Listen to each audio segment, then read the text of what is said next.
윤 전 대통령에 대한 구속영장 실질심사 어제 오후 2시 22분부터 시작돼 밤 9시를 넘겨서 마무리됐습니다. 양측의 치열한 공방 속에 특검이 윤 전 대통령의 신병을 확보할 수 있을지 관심이 쏠립니다. 김성수 변호사와 자세한 내용 짚어보겠습니다. 어서 오십시오. 어서 오십시오. 안녕하세요. 네. 자, 윤 전 대통령이 이제 심사 종료 후에 호송차를 타고 서울구치소로 이동을 해서 현재 이제 결과를 기다리고 있는 상황인데 영장이 이제 발부가 됐을 때 그리고 기각이 됐을 때 이 시나리오를 저희가 한번 순서대로 정리를 해보면 좋을 것 같습니다. 먼저 영장이 이제 발부가 된다면 현재 서울구치소에서 기다리고 있는 윤석열 전 대통령 어떤 절차를 밟게 되는 겁니까? 예, 이제 정식으로 입소 절차가 개시된다라고 볼 수가 있습니다. 그러면 입소 절차 같은 경우가 본인인지를 확인을 하는 절차가 있고, 그 다음에 이 소지품이라든지 신체 검사를 하는 이 절차가 있습니다. 그리고 나서 이분 머그샷이라고 하죠. 이 사진을 촬영하는 그 절차가 있고, 그 다음에 수형 번호가 부여가 되고 나면 이제는 정식으로 입소가 되었다라고 볼 수가 있기 때문에 이러한 절차가 진행된다라고 볼 수가 있습니다. 그러면 이 소지품 검사 같은 경우를 할 때는 윤 전 대통령이 소지하고 있는 뭐 휴대전화 뭐 이런 것들이 다 어떻게 뭐 제출을 해야 되는 겁니까? 아니면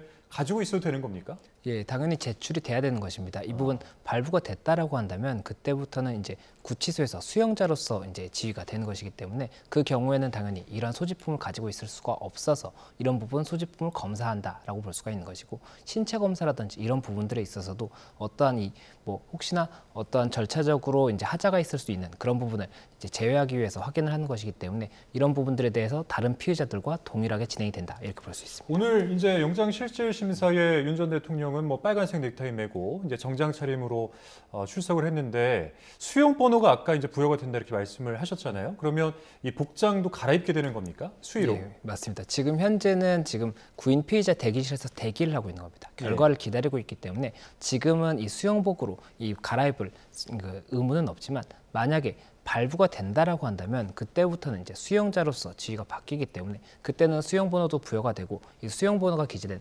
수용복도 입게 되는 그런 절차를 거치게 됩니다. 그럼 변호인들도 접견이 전혀 안 되는 그런 상황인 건가요, 지금은? 지금 현재는 대기실에 있기 때문에 접견 자체가 아마 불가능할 가능성이 높을 것으로 보입니다. 대기 상태에서도? 예, 맞습니다. 그리고 이 구치소에 만약에 이제 발부가 돼서 실제로 이제 입소를 하게 된다라고 하면 그때는 변호인의 접견이 가능하기 때문에 그때 이 절차를 통해서 접견이 가능하지 않을까 생각이 듭니다. 네, 윤석열 전 대통령이 이제 지난번에 구속이 됐을 때는 현직 대통령이라는 신분으로 구속이 됐잖아요. 그리고 지금은 이제 파면을 당한 전직 대통령입니다. 경호나 뭐 머무는 공간의 차이는 있습니까? 예, 그 부분에 대해서 일단 경우가 굉장히 크게 차이가 날 수가 있습니다. 일단 이 1월 달 당시에 그때 구속이 됐을 때는 탄핵 심판 사건이 진행 중이었지만 현직 대통령 신분이었습니다. 그렇다 보니 현직 대통령의 이 관련 경호가 진행이 됐었고, 당시 구치소 외부에서 이 경호처에서 이 경호와 관련한 업무를 진행을 했었습니다. 그런데 지금 현재는 경호가 진행이 되고 있지만 전직 대통령으로서 경호를 받고 있는 상황이기 때문에 이번에는 영장이 발부된다라고 한다면 즉시 이 경호가 중단된다라고 볼 수가 있고, 그렇다라고 한다면 경호처가 현장에서 철수하는 모습이 나올 겁니다. 그러면 이제 대기하고 있는 지금 현재 상황에서는 그 경호처 직원들이 어떤 이제 그 신변상 안전을 확보하고 있는 그런 상황이라고 이해하면 될까요? 예, 지금 현재까지는 아직 이 중단됐다고 볼 수가 없기 때문에 다만 지금 경호처에서 이 구치소 내부로 들어갈 수는 없었을 겁니다. 그러면 외부에서 일단은 대기를 하면서 경호 관련 업무를 수행하고 있다라고 볼 수가 있는 것이고, 만약에 오늘 영장이 기각이 된다라고 한다면 즉시 석방이 되지 않습니까? 그러면 그때는 경호 업무를 수행을 해야 되기 때문에 그것을 위해서 지금 현재 대기하고 있다. 이렇게. 그러니까 뭐 현직 대통령과 전직 대통령의 경호처 입장에서의 예우 문제 이런 것들은 지금 이제 말씀을 쭉 해주셨는데 윤 전 대통령이 이제 오늘 영장 실질 심사가 끝나고 서울구치소로 이동하는 그 과정에서도 보면 지난번 그 영장 실질 심사 같은 경우에는 캐딜락 그 경호 차량 타고 이동을 했는데 오늘은 후송 차량 타고 이동을 했잖아요. 그리고 이제 경호 차량들도 많이 없었고요. 이것도 이제 같은 이유에서라고 생각하면 될까요? 예, 맞습니다. 아마 오늘은 그 교통 통제도 없었던 것으로 제가 알고 있습니다. 맞습니다. 그런데 이런 부분들에 대해서는 현직 대통령이었기 때문에 교통 통제라든지 호송차를 사용하지 않는 그런 부분이 있었던 것이고, 오늘 같은 경우에는 지금 전직 대통령이기 때문에 이 전직 대통령에 대한 경우의 업무 범위는 다르다고 볼 수가 있습니다. 그래서 오늘은 교통통제라든지 차량 이동 이런 부분에서도 차이점이 있었다 이렇게 말씀드릴 수 있을 것 같습니다. 네, 그렇다면요. 만약에 기각이 된다고 하면 타고 왔던 그 법무부 호송 차량 있잖아요. 그 호송 차량 대신 이제 뭐 개인 경호 차량을 타고 원래 전직 대통령으로서 이제 경호를 받던 차량을 타고 이제 서초동 자택으로 돌아가게 되는 거죠? 예, 맞습니다. 호송 차량은 결국엔 이 호송을 위해서 사용하는 차량인 것이고 이 오늘 기각이 된다라고 한다면 즉시 석방이 되는 것이고 호송차를 타고 이동하는 것이 아니라 이 개인 차량이라든지 이 경호 차량을 이용한다 이렇게 보면 됩니다. 그러면 기각이 되면은 뭐 바로 이제 구치소에서 나오게 되는 겁니까? 어떻게 되는 겁니까? 예, 기각이 되면은 즉시 석방이 원칙인 것입니다. 이게 불구속 수사가 원칙인 것이고 인신을 구속한다는 것 자체는 이 법에서 가장 경계를 하는 그런 부분이라고 볼 수가 있기 때문에 일단 영장이 발부되지 않았다라고 한다면 즉시 석방을 해야 되는 것이고 다만 이 석방의 절차에 있어서 조금의 시간이 소요될 수는 있다 이렇게 보입니다. 네, 지금 변호사님과 함께 이야기하고 있는 시간이 이제 자정을 넘겼습니다. 이제 7월 12일이 됐습니다. 12시 6분 지나가고 있는데요. 자, 지금까지도 구속 여부가 결정되지 않았습니다. 보통 영장 심사에 이제 어느 정도 시간이 소요되나요? 예, 일단 영장 심사가 오늘 영장 심사 기일이 있었지 않습니까? 근데 이 기일 자체가 9시에 이제 마무리가 됐습니다. 그러면 지금부터 이제 재판부에서 이 판단을 위해서 기록을 검토를 하게 됩니다. 그런데 이 기록 같은 경우가 이 검찰에서 제출한 영장 청구서가 66페이지였고 또 지금 윤석열 전 대통령 측에서 제출한 의견서가 지금 68페이지 정도 됐다라고 이야기가 나오고 있고 그리고 오늘 기일에서 이 사실관계를 설명함에 있어서 시각적인 자료를 제시하면서 설명을 하면 조금 더 이해를 쉽게 도울 수가 있기 때문에 파워포인트를 사용하는 경우가 있는데 오늘 지금 검찰 측 그리고 윤 전 대통령 측에서 이 제시했던 파워포인트도 100페이지가 훨씬 넘습니다. 그러면 178페이지로 예, 알려져 맞습니다. 있습니다. 그러면 이런 부분까지도 검토를 해야 되는 데다가 또 특검 측에서 오늘 의견서를 300페이지가량의 의견서를 또 냈습니다. 그러면 이런 것들도 어떠한 증거들이 담겨 있는지 그리고 각각의 논리가 무엇인 건지를 쟁점 5가지에 대해서 다 판단을 하고 그리고 나서 증거인멸의 우려라든지 범죄 혐의의 소명이 상당히 됐는지 이런 것까지도 결정을 해야 되기 때문에 그것을 감안했을 때는 상당한 시간이 지금부터도 소요가 될 수가 있고 그렇다라고 한다면 새벽에 조금 늦은 시간에 새벽에 이 영장의 발부 여부가 결정될 것이다 이렇게 얘기가 나오는 것 같습니다. 예. 그러니까 뭐 지금 이제 9시 경에 조사가 끝나서 구치소로 이동을 했는데 법원 입장에서는 지금 그 9시부터 지금까지 어떤 이 판사가 판단을 하고 있는 거 아니겠습니까? 그렇게 되면 그 과정을 보게 되면 특검 측에서 그리고 윤석열 전 대통령 측에서 제출했던 모든 자료를 다시 복귀하는 그런 과정을 거치게 되는 겁니까? 어떻게 되는 겁니까? 네, 맞습니다. 결국에는 이 판단을 한다는 것은 이 증거들이 제출된 것을 확인을 하고 그 증거들이 물적 증거와 인적 증거로 나눌 수가 있습니다. 그래서 이 물적 증거 같은 경우가 뭐 문자 메시지라든지 통화 기록이라든지 뭐 계좌이체 내역이라든지 이런 객관적인 자료 있지 않습니까? 이런 것들을 물적 증거라고 하는 것이고 인적 증거 같은 경우에는 뭐 관계, 참고인들의 진술이라든지 이런 사람의 진술 같은 것들을 이야기를 하는 것인데 이 부분에 대해서는 그럼 객관적 증거로 볼 수 있는지는 조금 이 판단의 근거가 여러 가지가 있어야 되겠죠. 그래서 그런 부분들을 같이 이제 확인을 하고 이러한 증거들이 지금 특검에서 이야기하는 것과 윤 전 대통령 측에서 이야기하는 것이 사실관계가 다른 부분이 있거든요. 그러면 이 증거를 어느 쪽의 사실관계에 부합하는 증거로 볼 수 있느냐 이것을 통해서 사실관계를 파악을 해야 되기 때문에 지금 현재 양측에서 제출한 이 증거들을 보고 어떤 부분에 사실관계가 맞는 것인지를 파악을 하는 이 과정이 있을 것이고 또 한 가지가 법리에 대해서도 이 5가지 쟁점에 대해서 각각의 법리가 굉장히 다릅니다. 윤 전 대통령 측에서는 이 법리에 있어서도 인정이 안 된다라는 이 부분도 주장을 하고 있기 때문에 그러면 이 부분에 대해서도 사실관계를 일단은 구성을 다시 한번 재판부에서 하고 해당 사실관계가 어떠한 범죄 혐의의 성립에 이제 적합한지 이것을 봐야 되는 것인데다가 이 만약에 사실관계가 그 주장에 특검의 주장에 부합한다고 하더라도 그 특검의 주장에 부합한 사실관계가 해당 범죄 혐의의 성립에 법리적으로 가능한지는 또 다른 이야기이기 때문에 그것까지도 판단을 해야 되는 그런 시간이어서 굉장히 어려운 시간이다. 굉장히 오래 걸릴 수밖에 없는 시간이다. 이렇게 보입니다. 그럼 시간이 길어질수록 이제 어떻게 보면 재판부가 숙고를 하고 있다는 건데 시간이 길어질수록 그러면은 누구한테 좀 유리하다고 볼 수 있을까요? 뭐 기각 가능성이 높아진다든지 시간에 따라서 좀 점쳐볼 수도 있을까요? 아무래도 그 부분에 대해서는 생각하기 나름일 것 같습니다. 만약에 빠른 시간에 결론이 난다라고 한다면 그것이 정말 볼 필요가 없을 만큼 어떤 부분이 명확하다.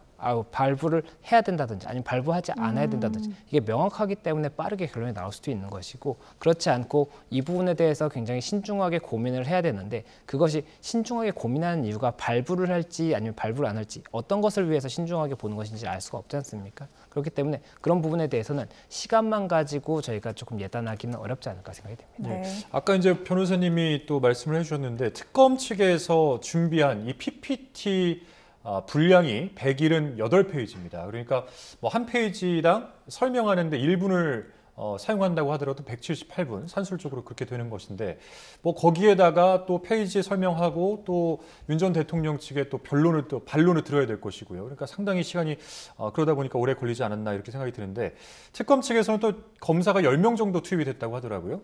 통상의 경우는 이렇게 영장실질심사에서 뭐 이렇게까지 진행이 됩니까? 통상적으로는 어떻습니까? 통상적인 사건에서는 이렇게까지 진행되기는 않습니다. 일단 파워포인트를 따로 준비하는 것 자체도 굉장히 많은 업무량이 필요한 부분이기 때문에 정말 중요한 사건이고 그리고 정말 사실관계가 복잡해서 재판부에 이 부분 설명을 함에 있어서 파워포인트를 통해서 구체적인 뭐 증거라든지 이 주장이라든지 이런 것들을 바로바로 제시해야겠다. 이 정도의 상황이 아니라고 한다면 파워포인트를 준비하지 않고 그리고 지금 현재 검사가 10명 그리고 변호인이 7명이 출석을 했었는데 쟁점이 5가지지 않습니까? 네. 그러면 검사는 이 한 가지 쟁점마다 2명 정도의 검사들이 검토를 하고 이 부분 주장을 하고 만약에 빈 부분이 있으면 다른 검사가 이 부분에 대해서 추가적인 주장을 하는 이런 절차를 거쳤을 것으로 보이고 윤 전 대통령 측의 이 변호인 7명도 결국에는 각각의 쟁점에 대해서 다 이제 검토를 하고 이에 대해서 이제 전체적으로 더 이제 검토를 한 변호인도 있을 것이기 때문에 그런 식으로 굉장히 많은 인원들이 이 부분에 대해서 꼼꼼하게 준비를 하고 굉장히 치열하게 준비를 했기 때문에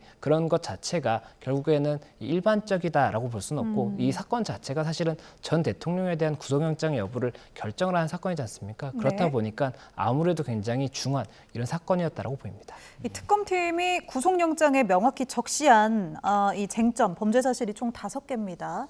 이 5개를 좀 이야기를 해볼 텐데요. 그중에서 이제 어떤 부분이 가장 큰 쟁점이 됐을 걸로 보세요?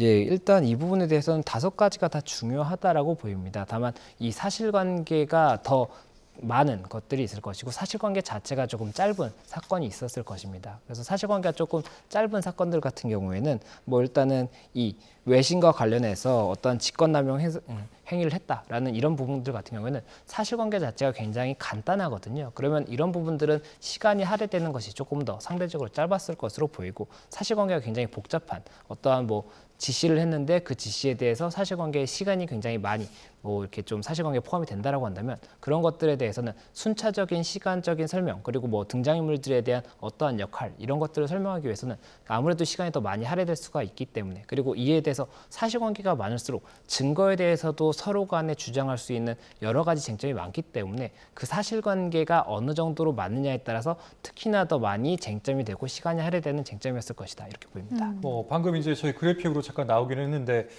이 5가지 쟁점 사항들 네. 지금 이제 쭉 나오고 있는데 자 이런 것들이 지금 법률적으로 어떤 그 죄에 해당이 되는지 이런 부분들을 잠깐 좀 정리를 해주실 수 있을까요? 예, 일단 시간 순서대로 조금 설명을 드리겠습니다. 지금 현재 혐의가 5가지고 일단 12월 3일 혐의부터 말씀을 드리겠습니다. 네. 지금 특검팀에서 보고 있는 것은 윤 전 대통령이 이 계엄을 선포한 12월 3일 당시에 이 계엄 선포 전에 국무회의를 거쳤다는 절차적인 정당성을 확보하기 위해서 이 국무위원들에게 소집 통지를 했습니다. 그리고 최소 정족수인 11명이 이제 충족이 됐을 때 국무회의를 진행을 하고 심의를 거쳤다라고 하는 것인데 그 과정에서 이 부분 참석하지 못했던 통보받지 못했던 이 국무위원들은 국무회의에 참석을 해서 이 안건에 대해서 심의할 수 있는 이 권리를 침해받았다는 겁니다. 그러면 이 부분은 직권남용 권리행사 방해죄가 될 수가 있는 것이 공무원이 직권을 남용해서 이 권리행사를 방해한 경우에 이 죄가 성립이 되는 것인데 대통령인 공무원이 이 부분 직권을 남용해서 국무위원들의 심의권을 침해했다라고 한다면 이것이 결국엔 직권남용이 될 수 있다라는 예. 것이 특검 측의 입장인 것입니다. 예. 예, 그리고 또 한 가지가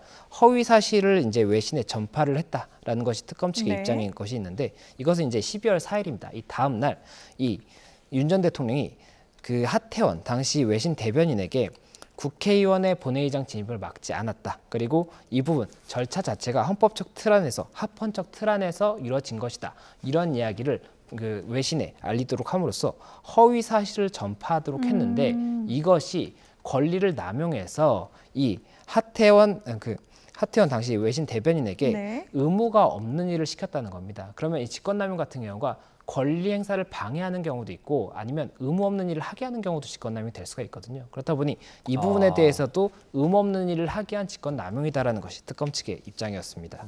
그리고 네. 이 세 번째로 이 허위 문건과 관련해서 특검 측에서 지금 주장을 하고 있는 것은 윤 전 대통령이 이 작년 12월 7일에 강의구 전 대통령실 부속 실장으로부터 한덕수 전 국무총리 그리고 김용현 전 국방부 장관이 서명한 비상계엄 선포문 양식을 보고를 받고 여기에 서명을 한 겁니다. 그리고 이를 사무실에 보관을 하게 했는데 이 행위 자체가 허위로 공문서를 작성하게 한 허위 공문서 작성죄 그리고 이것을 보관하게 한 것이 결국 이 공문서를 행사하게 한 허위 공문서 행사죄 이렇게 된다는 것이 일단 특검의 입장이고 예. 또 그리고 이 문서를 사흘 뒤에 폐기를 승인했다고 지금 특검을 보고 있는 겁니다. 그러면 이 폐기를 승인했다는 것이 만약에 이것이 문서가 대통령 기록물이라고 한다면 이것을 임의로 폐기하면 안 되고 절차가 있거든요. 그렇기 때문에 이것도 위반이 되는 것이고 또 공용 서류로 볼 수가 있기 때문에 이 공용 서류를 손상한 이 형사적인 처벌도 될 수가 있다라고 보는 것이 특검 측의 입장인 부분이 있습니다. 그럼 폐기를 만약에 지시했다면 증거인멸이 되는 겁니까? 아닙니다. 폐기를 지시했다라고 한다면 이 공용 서류이기 때문에 공용 서류를 손상한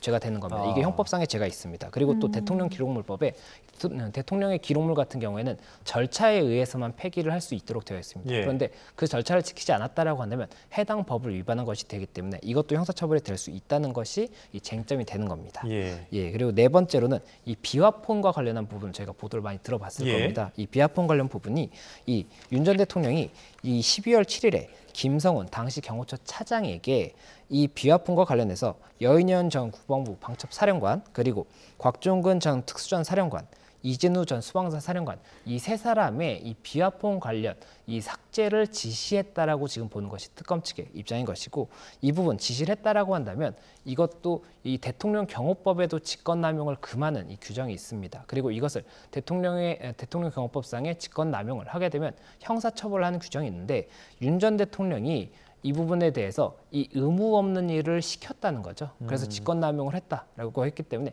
대통령 경호법상의 직권남용을 교사했다. 시켰다라고 해서 지금 특검은 이 죄도 성립된다라고 보고 있는 것입니다. 예. 그리고 네. 마지막으로 이 저희가 경호처 관련해서 이 공수처와 경호처의 대치 관계가 있었지 않습니까? 그리고 그때 당시 이제 영장을 집행하기 위해서 공수처가 도착을 했는데 경호처가 군사 시설 보호 구역이고 그렇기 때문에 출입이 어렵다 이야기를 했었고 당시에 이제 윤 전 대통령 측에서 주장을 했던 것은 공수처의 영장 자체가 이 서부지방법원에서 영장 쇼핑을 한 것이다라는 주장도 있었고 그리고 공수처가 이 수사의 권한이 없음에도 불구하고 영장을 받은 것 자체에 대해서도 위법한 부분이 있다라고 주장을 했었기 때문에 이에 대해서 일단 영장을 저지한 것 자체에 대해서 어떻게 볼 것이냐가 법리적인 쟁점이 됐던 부분이 있었습니다. 그런데 지금 현재 특검 측에서는 이 부분 관련해서 공수처의 영장 집행이 적법한 집행이었고 이것을 막는 이 과정에서 결국에는 불법적으로 공무집행을 방해한 것이기 때문에 이 부분에 대해서 공무집행 방해죄가 성립이 되는데 이 특수 공무집행 방해죄가 성립이 된다는 겁니다. 그래서 여기서 이 특수는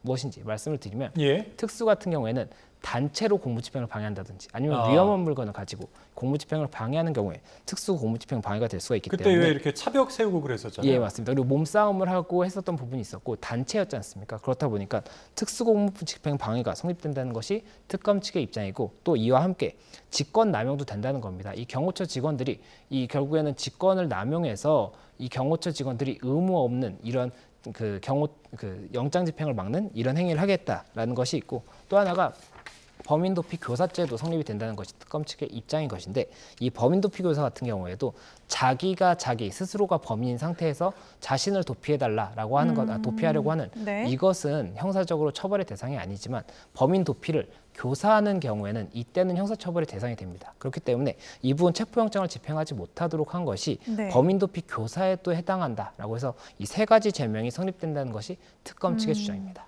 이렇게 말씀해 주신 각 쟁점별로 여러 개의 혐의들이 있습니다. 그런데 윤 전 대통령 측이 이제 낸 변론 요지를 또 보면요. 이 모든 혐의들이 지난 내란 혐의와 크게 보면 동일한 행위나 마찬가지인데 동일한 행위로는 똑같이 또 구속을 할 수 없다. 그렇기 때문에 이 구속 요건에 해당하지 않는다. 뭐 이런 주장을 펼쳤어요. 이거에 대해서는 어떻게 보세요? 예, 지금 윤 전 대통령 측의 이제 입장을 조금 설명을 드리겠습니다. 이 윤 전 대통령 측에서 주장을 하고 있는 것이 말씀하신 것처럼 형사소송 형사소송법 208조를 일단 들고 있습니다. 이 부분이 이 구속되었다가 지금 현재 석방이 한번 됐습니다. 구속 취소를 통해서 나왔었고 당시에 구속이 됐던 사유는 내란 혐의였습니다. 네. 그런데 내란 혐의와 관련해서 지금 윤 전 대통령 측에서 이야기를 하는 것은 형사소송법 208조가 한 개의 동일 사실관계를 이유로 해서는 다시 구속되지 않는다. 이 부분에 대해서는 구속에 대한 제한이 있다라는 것을 지금 이야기를 하고 있는 이 부분이 있는 것이고, 그리고 이 동일 사실관계인지 여부를 판단함에 있어서는 이 법에서 하나의 목적을 위해서 동시 또는 수단과 결과관계에서 행해진 행위 역시 동일한 범죄 사실로 간주한다라고 규정을 하고 있기 때문에, 그렇다면 지금 현재 특검에서 주장을 하고 있는 국무회의 심의 방해 혐의라든지 허위 공문서 작성, 외신 대변인을 통한 공보, 비아폰 통화 내역, 이런 부분들 자체가 결국에는 다 내란 혐의와 동일한 사실관계로 봐야 되는 것이고, 그러면 내란 혐의에 대해서는 구속 취소로 이제 현재 구속 상태가 아닌 상황이기 때문에, 그렇다면 재구속 자체가 제한이 되는 이런 부분이 있는데, 그럼에도 불구하고 이 동일 사실관계에 대해서 다시 영장을 청구한 것 자체가 문제가 된다는 주장을 하고 있는 겁니다.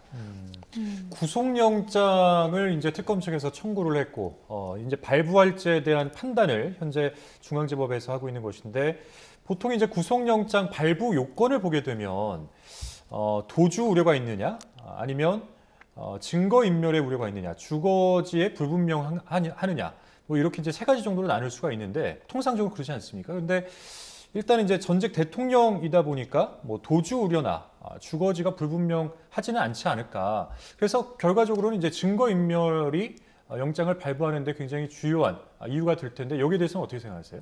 예, 맞습니다. 형사소송법 70조를 보면 말씀하신 것처럼 그 세 가지 이제 요건이 있습니다. 주거가 일정치 않거나, 아니면 도주의 우려가 있거나, 증거인멸의 우려가 있거나, 이 세 가지 중에 한 가지가 충족이 되고 또 한 가지 충족이 돼야 되는 부분은 범죄를 범하였다고 의심할 만한 상당한 이유가 있어야 됩니다. 그렇기 때문에 결국에는 의심할 만한 상당한 이유가 있다는 것이 전제가 되는 것이고, 그 다음에 증거인멸의 우려에 대해서도 재판부가 우려가 있다라고 볼 수 있는 이 부분이 있어야 되는 겁니다. 그리고 말씀하신 것처럼 도주의 우려와 그리고 증거인멸의 우려, 이 두 가지가 통상적으로는 쟁점이 되는 것인데, 이 도주의 우려 같은 경우에는 윤 전 대통령이 지금 현재 출국 금지가 되어 있습니다. 그리고 네. 이 국내에서는 윤 전 대통령을 다 모르는 사람이 없다라고 볼 수가 있는 것이고, 예. 또 지금 경호를 받고 있기 때문에 사실 개인적으로 어딜 이동하는 이런 부분 자체가 현실적으로 불가능하다고 볼 수가 있거든요. 그러면 도주의 우려에 대해서는 쟁점이 없다라고 한다면 네. 남는 것은 증거인멸의 우려인 것인데, 지금 현재 특검에서도 이 부분과 관련해서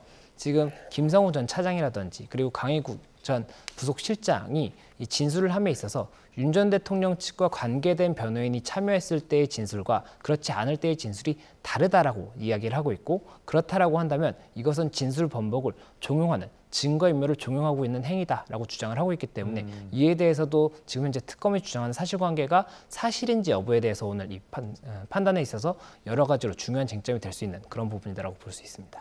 네, 도주 우려, 또 증거인멸의 가능성 등 재판부에서 이제 구속을 시키느냐 마느냐를 놓고 상당한 고민을 하고 있을 것으로 보입니다.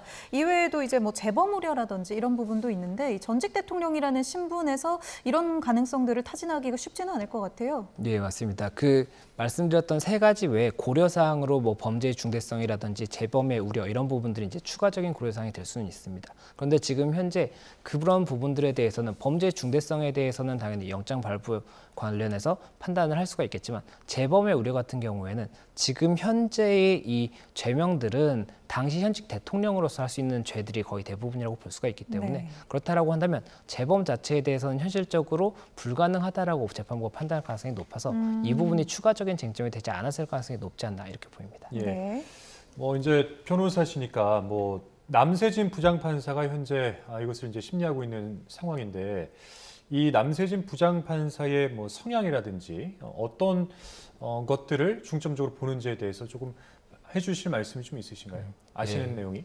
제가 직접적으로 아는 분은 아니고, 다만 보도가 나오는 내용을 봤을 때는 굉장히 꼼꼼한 분이다라는 평을 받고 있는 것 같습니다. 그리고 실제로도 이런 영장과 관련한 부분은 굉장히 꼼꼼한 분들이 처리를 하는 것이 맞기 때문에 네. 이 법원에서도 꼼꼼한 분들을 영장 전담 판사로 많이 이렇게 한다라고 이야기를 들었습니다. 그렇기 때문에 오늘 같은 경우에도 이 5가지 사실관계에 대해서 다 사실관계를 다투고 있지 않습니까? 그러면 이 사실관계에 관해서 이 꼼꼼하게 어느 쪽의 주장이 더 실제 진실에 부합하는지를 찾기 위해서는 증거들을 세세하게 봐야 될 것이기 때문에 그런 부분들에 대해서 여러 가지 고민을 하고 있지 않을까 생각이 되고, 그리고 현재 보도가 나오고 있는 내용을 봤을 때는 영장 심사 당시에 검찰에서 먼저 설명을 했었고, 그리고 윤석열 전 대통령 측에서 이 부분에 대한 반박을 했습니다. 그리고 그 다음에 이 재판부에서 관련 사실관계들이 궁금한 게 있으면 검찰의 특검 측에도 그리고 윤 전 대통령에게도 직접 물어봤다라고 하고 있기 때문에 그런 질문에 대해서 어떻게 답변했는지에 대해서도 굉장히 중요한 부분일 것이어서 그런 부분까지도 일단 고민을 여러 가지로 하고 있을 것으로 보인다, 이렇게 보입니다. 예, 현재 중앙지법에서 심리하고 있는 윤석열 전 대통령에 대한 구속영장 발부 가능성에 대해서 김성수 변호사와 이야기를 좀 나눴는데, 자, 이 부분 결정이 되는 대로 이어지는 뉴스에서 저희가 자세하게 현장에서 연결해서 전해드리도록 하겠습니다. 지금까지 김성수 변호사와 이야기 나눴습니다. 고맙습니다. 오늘 고맙습니다. 고맙습니다.